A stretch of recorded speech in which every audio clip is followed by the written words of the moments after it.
Welcome, everyone. My name is Peter Young. I'm a member of the Committee 100, and I happen to be the head of the Committee 100 Asian American Career Ceilings Initiative, which has been a wonderful program that we started about 3 years ago. And now this is the 31st event. We've had in-person, we've had virtual events since February of 2020, and it's been wonderful. We never intended to do these many, but I think we discovered that this is a really important issue for Asian Americans. It's a real big problem. And we've been very fortunate to have academics who are doing studies to show how big the problem is and how to solve it. We've had people from different industries like this one. And we've even had one where we just took 4 millennials and said, what do you think of this? And that was great because they have a different perspective. And we had one on family, how families raise kids. So we had a bunch of parents who were Indian American, Chinese American, so forth, just talk about the influence of families and how they raise kids and so forth. So we've done a whole bunch. I'm going to introduce our speakers. We have an hour, but I do want to just mention that on January 16th, we're going to have one with a panel on a topic that no one really cares about, which is why Asian Americans make less money. So I'm sure it won't have much interest on the part of the people who are attending here, but the details will go out. And then we have one on February 8th, which is on journalism in the news, which is also a profession that's got some serious problems with regard to obstacles for Asian Americans.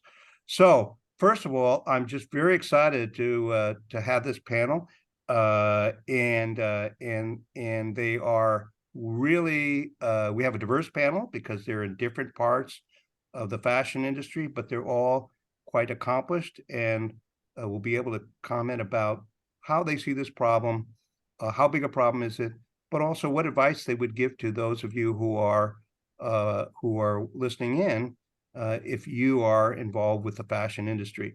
But what we're going to do is we're going to start out, we're going to leave us time at the end for Q&A. And for that time, we just want all of you just to either type your question in the chat box or raise your hand. But we'll leave time at the end. But we're going to get started first by, I'm going to ask each of our panelists to take 2 or 3 minutes and say, what do you do? And how did you get here? And where you are. But the other is, why is this question? Why is this topic of importance to you? So I guess we will start out arbitrarily. We're going to start out alphabetical by last name. So Eva, you're first.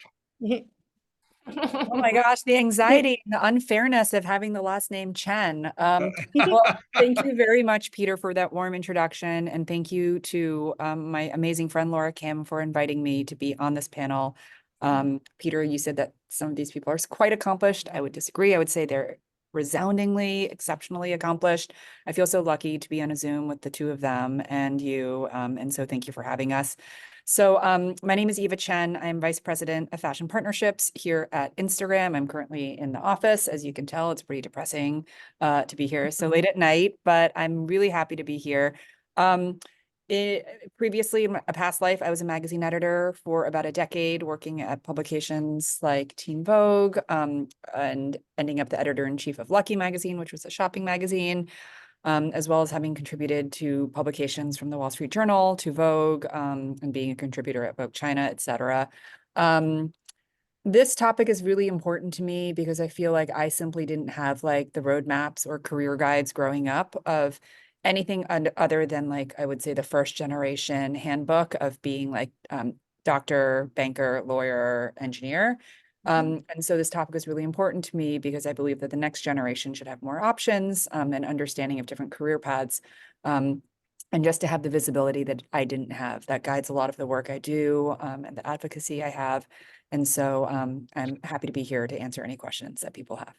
And were you born and grew up here in the U.S.? Yes, I am a native New Yorker.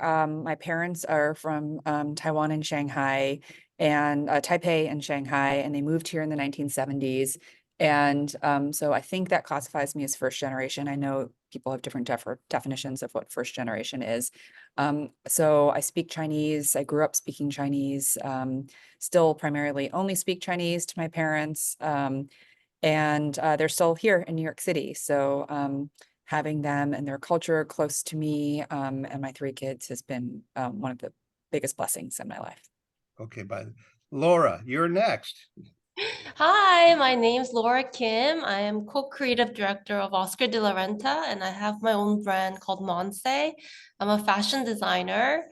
And before I became a creative director and I was a design assistant, Eva was already a big star at Condé Nast. So I was always looking up to her and see what she's doing. And I was always amazed by how much she accomplished at such an early age. And Roopal, I knew her as a fashion director. And when I started my brand Monse, everyone was like, you have to call Roopal. And I knew who she was, but I was very scared to give her a call. But I found out she's a very nice person. So both of them, to me, like they kind of gave me a roadmap of what to do in this industry. That's why I invited two of them. And yeah, so I think they're gonna give both Rupal and Eva will give us and the audience and me like great advice what to do. Well, Laura, I don't think you need care advice, but but if you're willing to accept it, that's fine. RuPaul?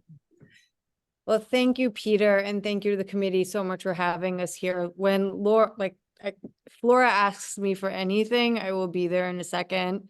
I have so much admiration and respect for her, and Eva as well. I feel like Eva and I have grown up side by side in our roles, and again, so much respect, but not just as industry women and leaders within their own right, but as my friends. You know, I think there's a certain level of camaraderie that we all understand because we all go through the same thing. So, you know, I think that's such a beautiful part of being here today in sisterhood and in support of you know, our culture, our Asian culture, and helping pay it forward, as I like to say. So I'm first generation Indian, as I'm Gujarati. I was born and raised here, and I have been, you know, fashion has been my first love for most of my life. But coming from an Indian family, my parents were born and raised in Kenya, in Kisumu, Nairobi, and they went to school in India and they migrated here.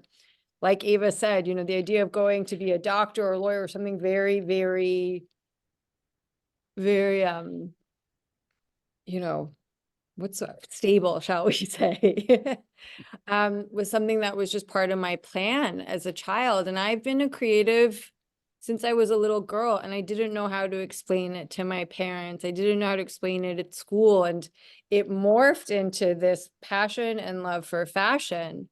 And I've been in retail now for a very long time. I won't say how long, but I'm currently the senior vice president fashion director at Saks, and I've been here for 8 years, and it's such a joy to do what I do. But I've held different roles in retail, from, you know, Neiman Marcus to Bergdorf Goodman, Moda. I've had my own consulting company for 5 years. And I think what I love about it is this fusion of beauty. It's like beauty, creativity, and, you know, and business all together. It's left brain, right brain thinking simultaneously at all times. And I get to work with designers, and I get to work with creatives, such as, you know, we're sitting here today. And I think part of why, you know, when Laura asked, like, hey, I'm going to do this, do you want to be a part of it, is I feel, again, I say pay it forward, but I feel so great, lucky and fortunate to have had the mentors and the doors open for me, even when it was tough and difficult, for people to guide me. And I think at this stage of my life and my career, I'd like to help, you know, the next generation sort of explore and give them confidence to know, like, here's your toolbox, like, this is what you need. And if we did it with zero information, zero internet, you can too. Yeah. And your parents, I know a lot of Indian American families and you know, their parents, and have they ever forgiven you for not becoming a doctor or engineer? they're so proud, and I think my dad's a doctor, so I think he actually is really happy I didn't, because I'm very squeamish with Yeah. needles. And my sister became a vascular surgeon, so one of the kids became a. That's Yeah. so nice. My parents haven't forgiven me. I should have mentioned, I Really? guess I went to Johns Hopkins pre-med. And You did? Wow, you were I was pre-med, I right? was pre-med at Johns Hopkins. I thought I would be a doctor.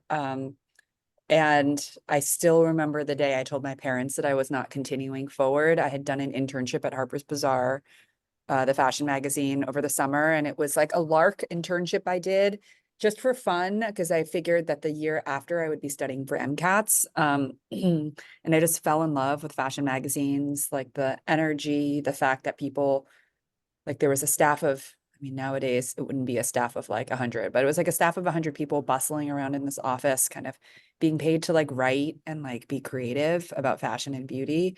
And when I told my parents, it's like, I think they're still disappointed, to be totally honest. So Rupal, you're very lucky to have such supportive parents. I still get told I could go to business school. And so Really? But you've written like 3 books. I've written 9 books. 9 And books. Okay, see, I yeah, Well, and like 9 9 books. books with 3 series, but 9 books, and like which have hit the like New York Times list, etc. But like it's still, I can talk to the other side of parental disappointment. Like we can make this well, into a therapy session for the like 50 people on this call. Eva, I can relate a little to what you said, because my parents wanted me to go to MIT and, be an engineer or be a doctor. Wow. And when I decided not to go to MIT, they wouldn't talk to me for 2 years. Wow.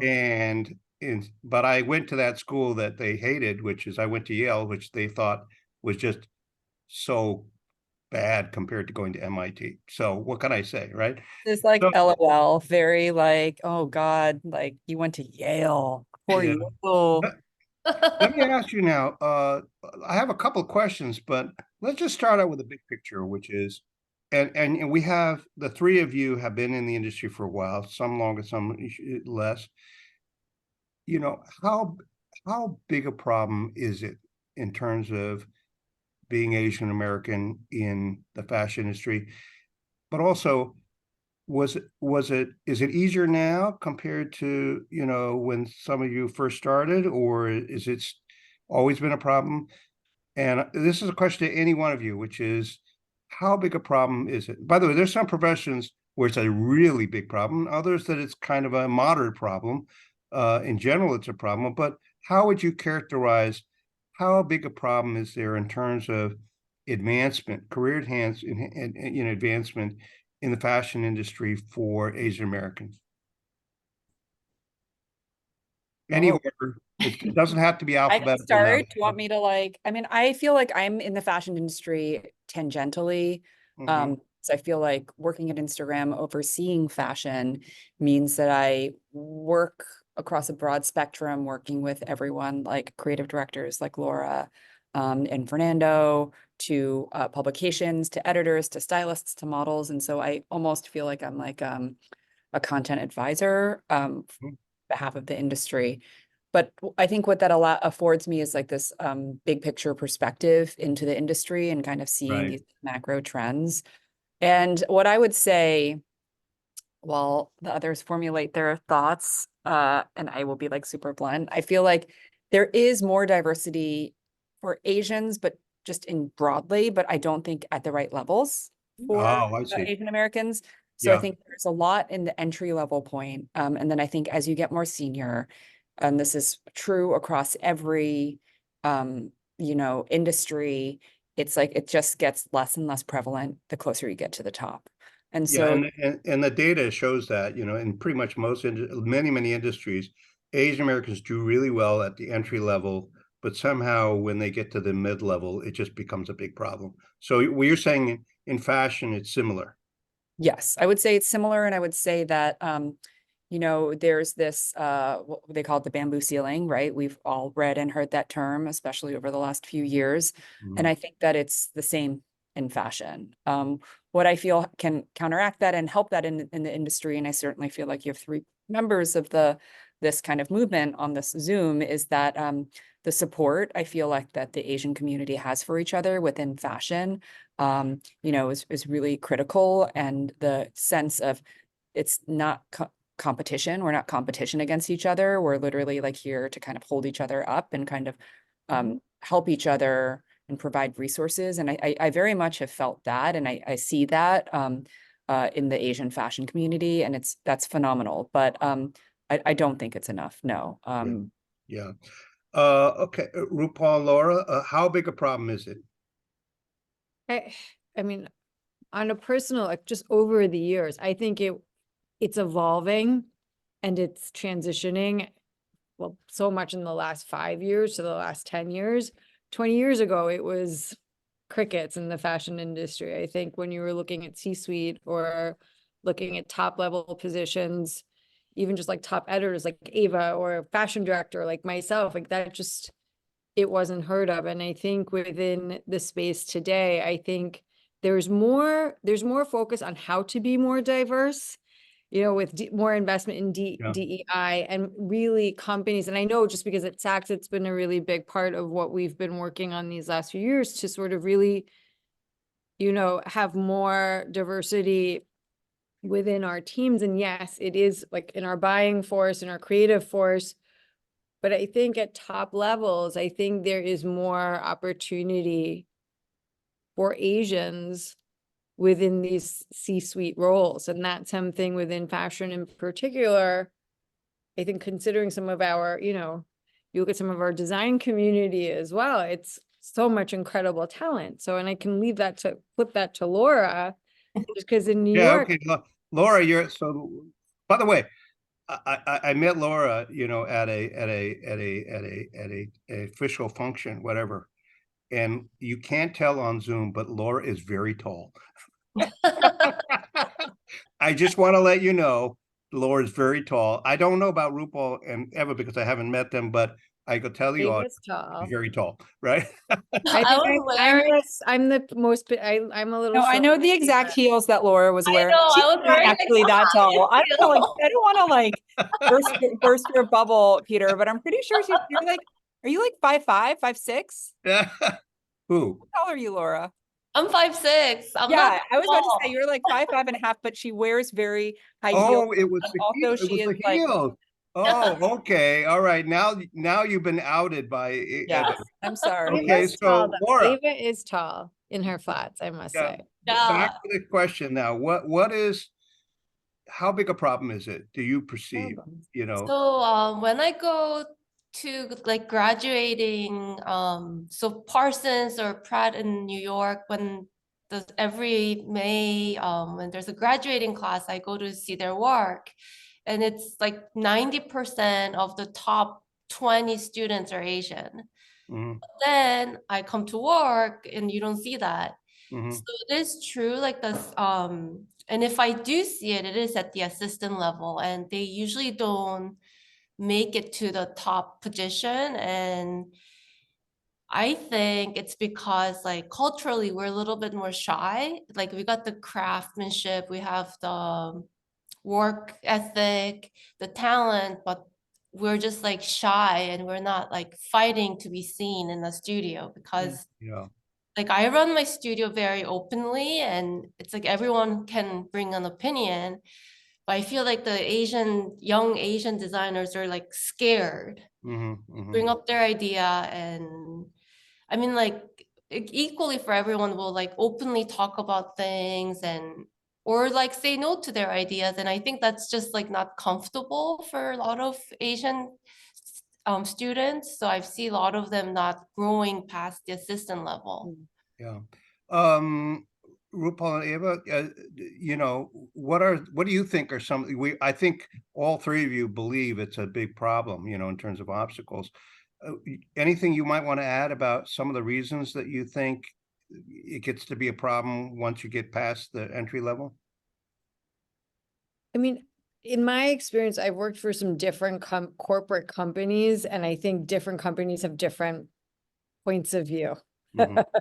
Some are a little bit more conservative, some are a little bit more just cooler and more aggressive in their approach to how they want to be seen. And I think in that experience. I think it's also mindful in looking at when you're looking to find an employer, it's like finding a family Right. who, you right. know, working for a company that shows interest in their investment to diversity, shows interest in your culture, shows interest in your, you know, in having a more diverse force. I think here, you know, I've seen part of the reason, you know, I feel I'm comfortable here is because I think there's community of not just diversity, but women as well within the C-suite. So I think there's something about, I think it's a little bit of research on our end as well, but also advocating and doing, you know, doing things more as a community. But I think it's also making sure, as Laura was saying,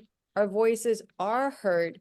We are seen. So that is part of doing things even outside of, like for myself, doing things outside of my comfort zone. And that's taken some time over the years to be in a little bit more of a competitive space with my peers. For the three of you, you know, one of the reasons that had been cited in a lot of the other panels we've had in different industries, often they say one of the problems is the lack of sufficient mentors, right? Mm. And a little bit, it goes back to what you say, Laura, which was, you know, a lot of Asians are shy, so they don't reach out to try to develop mentors. But then there's a separate issue of, are there easily available mentors, right?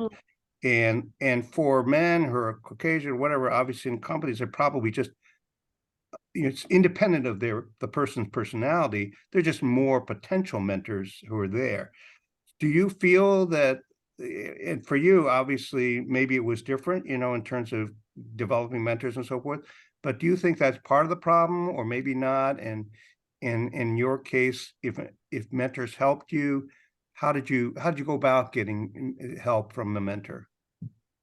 For my case, I mean, Oscar, my boss, Oscar de la Renta himself told me, you have to watch Red Carpet, you have to read Page Six, you have to read gossip magazines, you have to understand the press. And I personally didn't listen to him. I didn't understand the importance till, 'cause in a way, he mentored me to become a creative director, but I just didn't follow what he was saying till he didn't give me the job when he was passing. He basically said, you don't like press. You do have to be a public figure. You do have to be part of this to do this job. And he gave it to someone else. And that's when I was like, okay, I get it now.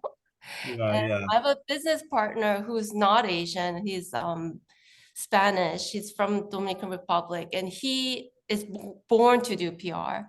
And just watching him, I learned like, I see what Oscar meant. So like, I did have a mentor, but I just didn't understand it. I love like working in the back. I love like just like working through weekends and coming in early, leaving late. I thought giving a lot of hours and working hard was like my way to success. And I didn't realize there's another part of this job, which is promoting myself, being in public, making friends, or talking about my work. So I learned that in the hard way, but I did have a mentor that I didn't Like, listen Laura, to. I think you undersell yourself, because I think the things that you're talking about of working hard, staying late, getting in early, doing the work, at the end of the day, I feel like that is the foundation of Yeah, success and longevity in fashion, because there are a lot of people in fashion who want to do the job, the other job, the self-promotion, but not work that much. yeah, The that's kind of true. the fun Yeah, parties and hanging out with celebrities. Like, and so I think for me, like, you know, I had my daughter in the office because like, you know, a few hours ago, because she had a doctor's appointment, and then I'm like trying to figure it all out. And she was literally like sitting in this meeting while I'm in a meeting, like drawing on the whiteboard next to me. And it's like, Can we get her to answer a couple of these questions? I know she's gone home since, but I can show you the art on the wall. You could probably see it there. Oh, I see. Like, Okay, all but right. what I would say is like this, like work ethic Mm-hmm. that has been instilled in me from my immigrant parents, seeing how hard they work to survive, seeing the hours that they put in, seeing that like just the deep drive to build a life for the next generation, for me and my brother, was really, really valuable. And so I think that all the things you're talking about are tools for success. And, of course, Oscar like loved you. He put you in charge of his brand, basically, and you are the steward of his brand for the next generation, which you've done like so beautifully. Amazing. I think what's tough with mentors, Asian mentors, is because there are so few of them. It's like you're looking at a few of them right now, Peter. Like Roopal and I serve on a program called the CFDA Vogue Fashion Fund, where like our role is literally to mentor the next generation of young designers. Once a year, it's a batch of 10. And it's like, I think the fact that there is diversity in that judging selection group is incredibly critical. I think most of my mentors have not been Asian, but the what I would say in the traditional sense of mentorship, but like my parents, like they are my like model for work ethic. And that in that respect, they are my mentors. Like they don't know anything about the fashion industry, the type of work I do, tech, like they don't know the difference between Instagram and TikTok, but like their work ethic has served as like an unofficial mentor to me. It's very interesting, the point you said, though, about, about behavioral things and mentors. There really is a difference by different ethnic group to the extent that people really want to be mentors and want to help each other. And actually, we had one panel with two well-known academics, Jackson Liu from MIT, that respected school, and Michael Morris, who is a professor at Columbia Business School.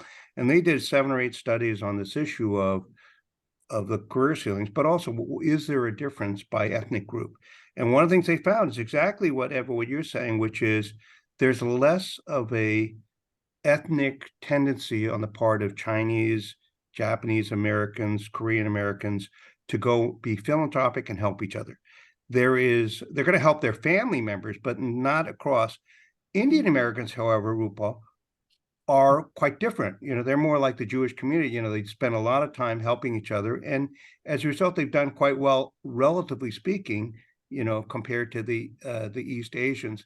By the way, at the end of their panel, after they concluded that, in fact, Indian Americans do better, my parting comment was, does that mean we should all be adopted by an Indian American, family, right? If we're not Indian American. But I think that's part of the problem, which isn't a general ethnic, philosophy of helping each other out as a community. Do you know what I mean? Yes.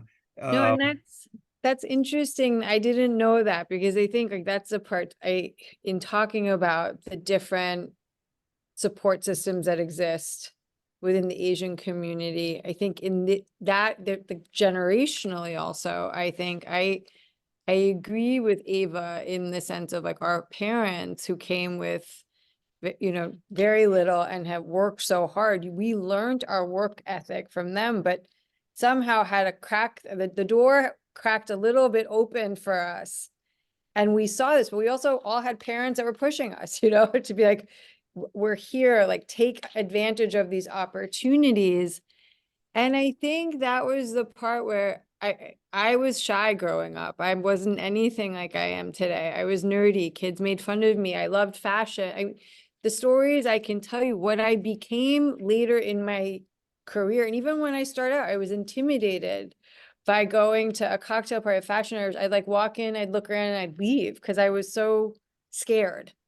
Right. Boy, it's hard to imagine you as a shy person, but no, I believe I'm more introverted, but I think the one thing what I respect what Ava said, because I think the one thing I knew very early on, and Laura is the same, although you would never know it because it's so flawless, right? I wanted first people before anything to know me for my work. I wanted people to not look at me and think, oh, there's a brown girl, she's Indian, she's this. I was like, oh my God, there's like Roopal, like, she's amazing at what she does. So to work harder, to be the best at what you do. And I think in this space of current fashion, there is like, and I see it because we have everything from assistant buyers, assistants, creatives. I see the kids who are out of school, 21, 22, and are hustling.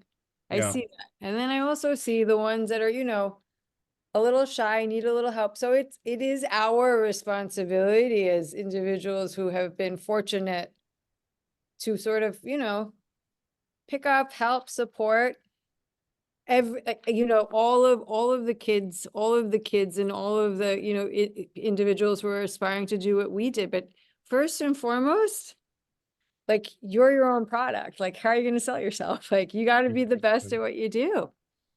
I'm going to switch to another question, which is actually a very difficult question. And that Okay. is, one of the challenges every time when we have one of these panels on a particular industry, the real problem is it's rare that the industry doesn't have lots of different segments. Do you know what I mean?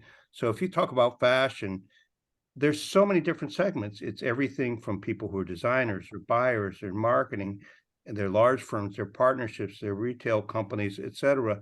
I mean, the three of you, for example, are not exactly, you're in three different parts of the fashion industry. So the question is really this, to what extent, for the audience, some of whom are just interested in what you have to say, some who are trying to pursue a career in fashion, how do you see, the relevant segments around this question? And do you see any differences in this career ceilings thing by segment? In other words, is it different in retail versus design versus, the reporting part? And maybe it isn't, but I'm asking really the three of you whether you do feel there are differences by the different segments in the industry. I'm gonna let Eva and Rupal answer first because I don't really understand the question. I think that there is. They always want you to answer the hard question, Ava. I think there's probably variance because again, I work at a tech company, so it's like working at Instagram. It's the DEI and especially prioritizing diverse leadership is something that is extremely critical to this company. What I would say is that there's definitely variance, but it's still not enough. Yeah. What I would say is that the fashion industry, and this is kind of not really answering your question, but like it's a notoriously fickle industry in every sense of the way. It's every sense of the word. It's also an industry that is evolving. I know every industry is evolving with like, technology, and also right now with the advent of AI and also like consumer habits. In fashion, especially, it's going through a seismic change, which like Laura and Rupal know firsthand, in terms of the way consumers shop. And so it's changing in every respect. It's not just change. The way Rupal's doing her job now is different because of the way like people shop. And that also probably has an impact on the type of people that are hired. Oh, Is what interesting. my guess would be. I don't know if that answers your question at all, but hopefully it bought Rupal and Laura some time. But will Thank the you. changes you're talking about, do you think they'll make it harder overall? Do you think it'll make it harder or easier for Asian Americans? When you think about the changes you're talking about, I how think people that shop, this is just, I feel like there is a general broadening, flattening of the industry. Fashion's influence and the fashion industry used to be like very conical, and now it's basically super flat. And there's the fashion industry, the way people talk about it, or the way that our generation would talk about it, is different from the way that the next gen talks about it. Okay. So for a next gen student who's studying at Parsons or FIT, when they talk about entering the fashion industry, it's different from how Rupal, Laura, and I thought about it. There are other jobs that now exist that did not exist for us. So someone can be a merchandiser or a buyer in fashion, but doing it for Dress X, which is like a digital goods company. Someone can be a designer, but designing avatars for Instagram. Like literally there's someone whose job it is, not on my team, working with Valentino to create looks for Instagram's avatars. This is like an actual example. There's someone on my team whose job it is to be the go-between between like a fashion house like Balenciaga or Chanel and Dior, and connect them to like the Reality Labs team to explore ways we can work together on Oculus. I don't know, I'm making this up. So these are all jobs that didn't exist when we were trying to break in. And so I think in that sense, it probably is a good thing because different types, different people. You could go to a Yale or an MIT. Just kidding. You can come from anywhere. You could come from like a very different background. So it's not going to be one of those things, well, we've always done it this way, and this is what the job has always looked like this. So that creates opportunity, right? Because now opportunity, it could go either way, right? But whatever it is, it unfreezes sort of, a historical way of this is the way we do it. Rupal, you're about to say something?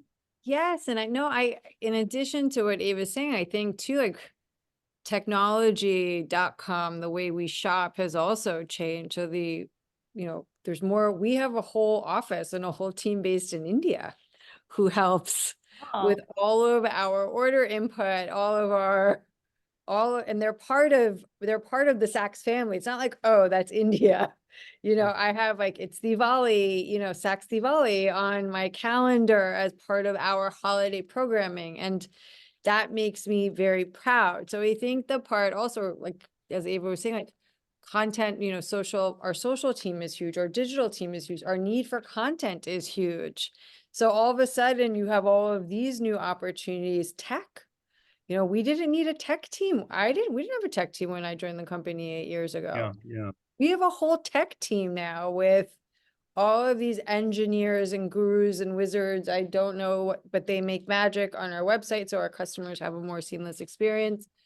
So I do think there are things that, quote unquote, like are part of other businesses. And as I say, like we're a business, like at the end of the day, fashion is a creativity, but we work in billions of dollars trading, selling billions of dollars. And I think that's part of, we have jobs that people didn't go to school for fashion for, and they come here. And then I'm going to lead into something that I want to pass Laura, but I think also one of the things that I've been very excited about is the amount of Asian designers that are coming to New York, coming to New York Fashion Week, that are returning, that are showing. I think that's something that the designers had started maybe 10, 15, 20 years ago. Laura, for example, really taking, I mean, she's a female designer. There weren't a lot of female designers taking lead of being, at Oscar de la Renta, it was designed by a man for so long. So that was like fabulous. But then you have Peter Do, you have Prabal Gurung, you have Philip Lim, you have Jason Wu, there are all of these Asian creatives that really are meant to be the next generation of American fashion and the visionaries. So then it's Ava, my responsibility to make sure as well that we are supporting these voices, but that's also to me another great space for Asian talent to also build community and support system. Yeah. Within Well, design. I think both you and Eva have made a really good point, which is don't make a career decision based on what the industry looks like today. Because unless you will plan on having a 1-year career in the industry, you got to think out to the extent that you can, and it's hard, what it's going to look like in 10 years or 20 years. Just like, for example, one of you, father's a doctor. Well, being a doctor today versus 20 years ago versus 20 years from now, dramatically different. So you gotta plan for that change because it's going to happen. And technology is certainly one of the factors, right? It's not the only factor, but it's an important factor.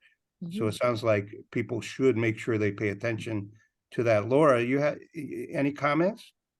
Like Rupal mentioned, like there's a lot of Asian designers in New York, and it is a city where it's very welcoming to start your own brand. And I do feel like fashion industry in New York does support young Asian designers, like starting our own brand. It's when I started my own brand, I was shocked by how many people showed up to support and how many people were willing to help. So there is definitely big positivity in New York City for Asian designers. Yeah. And I think also like as a designer, for example, one of my intern, talented, and he started a TikTok called girlfriend of boy fashion designer boyfriend or something like that, and he made a career out of himself. Like he's not necessarily a designer like me, but he's like making clothes for his girlfriend on TikTok, and he's huge. So I think there's different way you can use your creativity now. Yeah. Well, one thing's for sure is certain industries, not all, the opportunity to do your own thing and to start up is either more or less. I mean, there's some there's some industries that you just can't do a startup. It's just the capital and everything else requires huge or whatever. But others, where that's true, and you got to ask yourself whether you're an entrepreneur or not, because if you're not, it's a bad idea no matter what industry you're in. But that's something to think about. So I think, Laura, what you're saying is at least there is an avenue, not in every part of fashion, but there are some parts of fashion where doing your own thing and starting is a potential route to success, right? Yeah. Yeah. And Laura, I assume you don't discriminate against yourself in your own shop, right? Based on your ethnicity, right? So, question, do you think it's different for men versus women in fashion in terms of Asian American career ceilings? Yes, no, maybe, in what way? Peter's asking the really spicy questions. I'm gonna let you Isn't take that that my one, isn't that Eva. my job Is though? it like, did Rupal just say like, I'm gonna let you take that, Eva? Yes. Yeah, I think there is a difference. I think that if you look at the cohort of male Asian designers, there's many more. Yeah. And when you think about it's Laura, I'm trying to think like, who else is there for I'm very mentoring Grace Ling. Wang? Yeah. What's the person you just said? Grace Ling. She's like a new female The designer. female designer, we're talking about like, let's talk about established. It's like you, Vera, Anna- Anna, Sui. Anna Sui. It's three, maybe five max. And so, and then when I can name probably like 12 male Asian designers, and it's like, I, I think that when I think about, I love wearing like a woman designed piece of clothing because the consideration and the feeling of it feels different to me in a way. I'm thinking about the newest winner of one of the newest finalists for CFDA, Rachel Scott from Diotima. Like, I feel like she's a woman's designer. I was trying to explain this to someone yesterday. Like she's designing for the female gaze, and also like the fit, you can tell that a woman designed it. It like has flexibility for like the body. But I do think right now, especially, it's like, I don't want to make it like, for me personally, like I'm looking at less along gender lines and more about support for the broader kind of Asian community, I think is really important. Yes. Because I think that's the level we're at in terms of like fundamentals. And But it is, factually, there are more men who are designers versus and so forth. Can you maybe speculate on why? Maybe help the audience understand why. Is there a reason, and is there a reason that's going to go away? Maybe it's just a passage of time. Why is it that there's so many more, for example, the one you gave, more men who are successful designers, Asian American than women? why, Peter, are there more male CEOs? Probably the same reason. Yeah. The burden of expectation for women is very different. Yes. The timeline and the biological timeline for women is very different. I mean, I can go on and on. Childcare, like responsibilities, it's just harder. And also, Laura talked earlier about being shy and having a harder time asking for things. I feel like that is a big part of it. It's a part of it, and the kind of stereotyping around Asian females in particular is very, very challenging for Asian women, where there's a sense, expectation of passivity or being in supporting roles versus the main star. But I also feel like that's also culturally, I mean, again, not to talk along gender roles, I feel like oftentimes in Asian culture, there's a pride aspect to it, not for female or male, but just for Asians in general, where there's very much we can go it alone. We don't want to ask for help. We don't want to owe people things kind of perspective, which can work against people, especially in the fashion industry, which so much of the fashion industry is asking for help. Yeah. So the fashion industry is about being willing to say, I need you to introduce me to this person. I was with a designer in London recently who I like love. I simply adore this guy. And he definitely is like, every single person I introduced him to was like, oh my God, I love you. I'm so, like, love your designs. I'd love to wear. And it's like, I told him, I was like, you have to remind me to connect you to these people over text because I'm not going to remember. I have like raging ADHD. Like I never remember anything. And then I texted him, I was like, you didn't remind me. And he was like, I just like don't like to ask people or bother people for help. And I'm like, again, this is not a male female thing. This is like an Asian thing.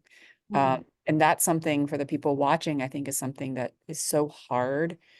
And it was like hard for me to learn as well because it's been coded in me. And I hear it from my parents even who are like, no, don't ask for help. Don't call this person. And I'm like, this is not how the world works these days. Like you have to be, the world is interconnected. It's not about being an island. It's about the bridges. We have to like, it's just different. All I can say is from personal experience, I've got two very, very successful sisters. I've got a very successful wife and had a very successful mother. And I've had any gender bias beaten out of me over time. Wow. So I have not had that experience of the shy, a woman, because that has not been true in my life. Roopal and Laura, can you comment on the same thing about men versus, women and why? Although, by the way, Eva, that was a very good, No, very good. Ava, I don't, Yeah, Ava, you get an A Ava plus. You said get an A it plus. so, Ava said it so, well, but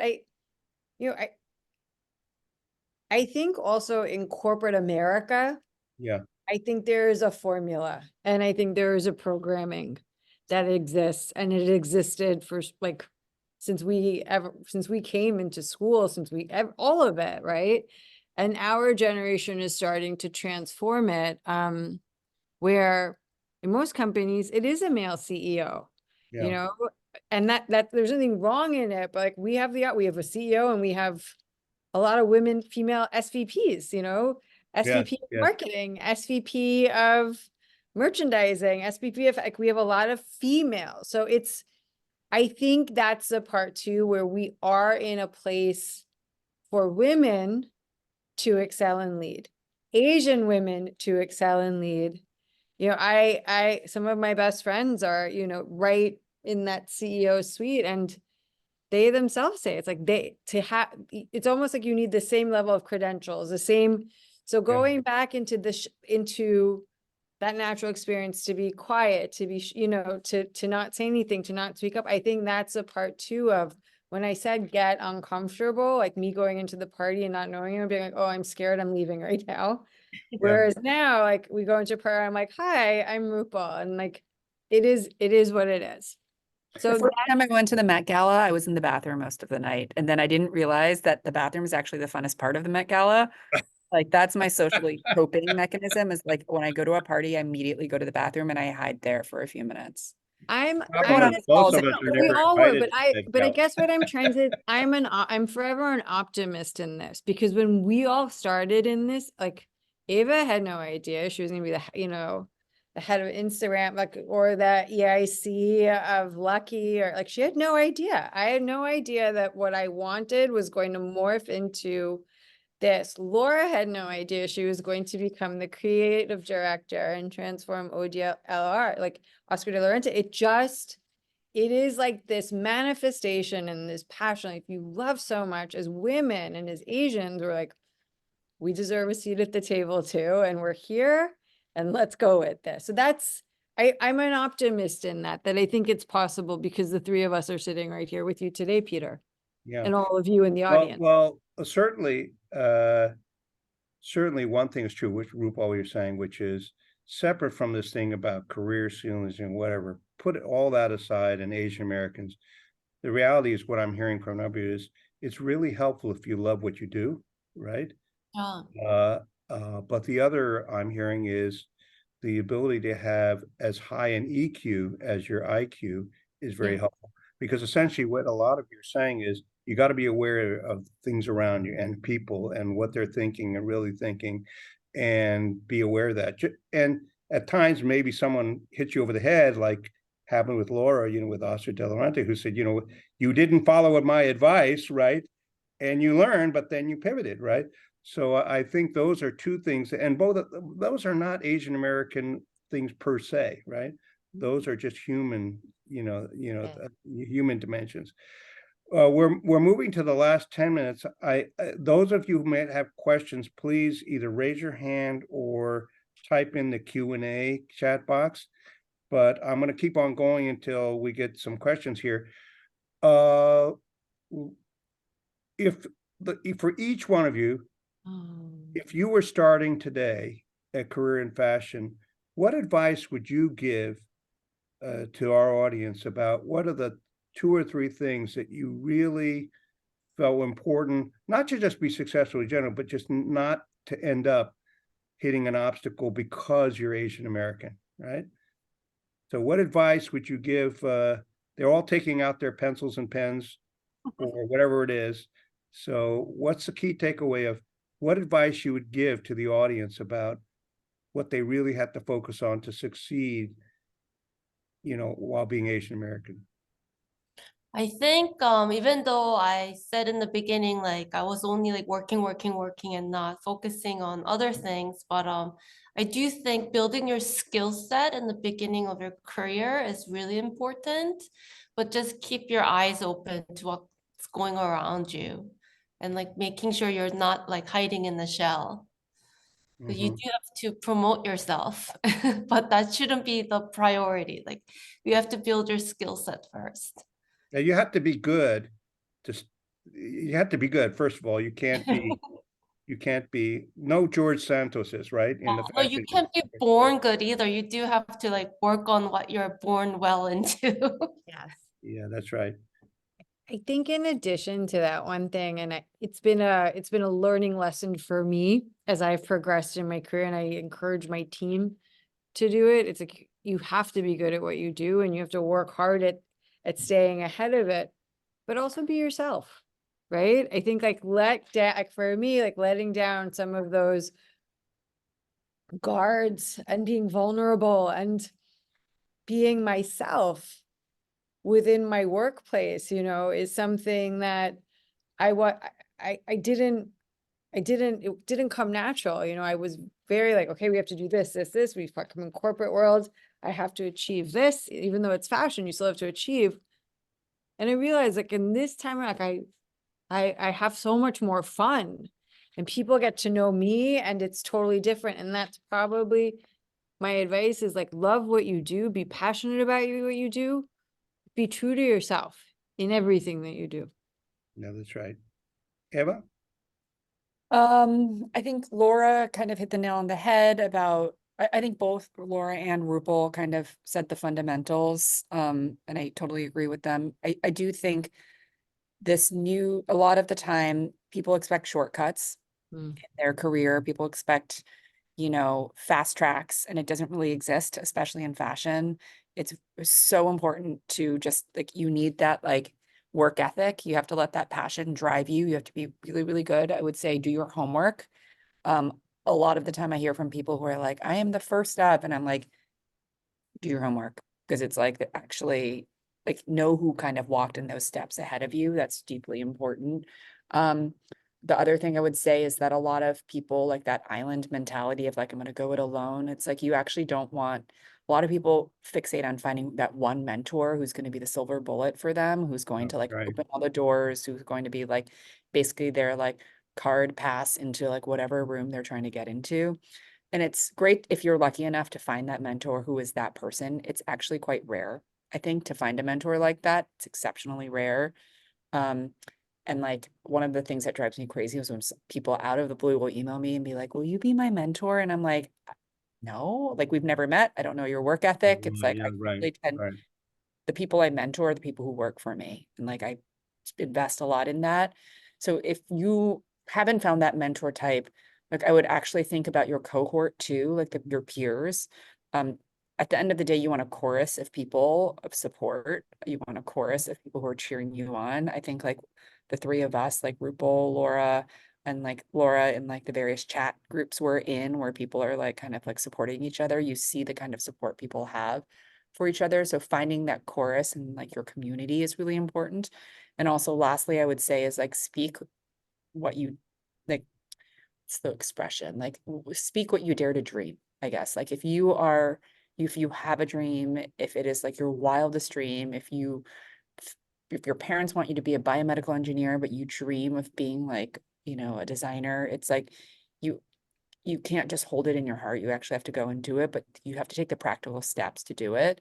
Um, and don't expect overnight success. Very grim advice I'm giving, but Oh, Yeah. boy, yeah, you're a downer. But by the way, I'm going to make one comment, and that is, if one of the things that we've heard in a lot of the panels is know yourself and make sure you really know yourself, because and I'll give an example. I mentor a lot of people. I do it because I feel it's a good thing to do. Or mentor, I just give advice, right? And I remember one young, mid-30s Asian American male, he came and he said, I've been at Bank of America, I've been at Citibank, and I've been at the 3 investment banks, and I'm thinking of leaving the profession because I'm not happy. I asked him 2 questions. I said, well, do you like the work? Oh, he said, oh yeah, I love the work. I really love the work. I said, so what is it you're unhappy about? We talked a little bit. It turned out what he really didn't like were all the politics at a large company. So I said, look, maybe this sounds a little obvious, but I don't think your problem is being in investment banking. It's you working at a large investment bank where there's a lot of politics. So why don't you join a small boutique or whatever and so forth? Mhm. Like I said, it just never occurred to me. It never occurred to me. And I said, well, go ask your friends and ask them to be brutally honest with you about what you really like, because it may turn out you're pursuing the wrong thing, right? Because you don't understand really what your problem or your what's good. Now we have 4 questions, but my rule is I'm only going to pick questions that relate to the issue. So it has to relate to the Asian American career things. So Anna Koo says, you have touched on this, but do Asians need to adapt or fit into an established corporate model, or are there other models that are a better fit, perhaps not the right phrase, or should another model be created? Many thanks. This is direct to anyone. Hmm. do you want me to start, guys? Anytime there's a silence, I like rush to fill it because I am like very much an anxious person. I think that's a great question. I think the corporate model means something very different, because like the way Oscar and Monse are set up and the way they are corporate, even within like, Laura's 2 roles of Monse and Oscar, those two corporate workplaces are completely different, right?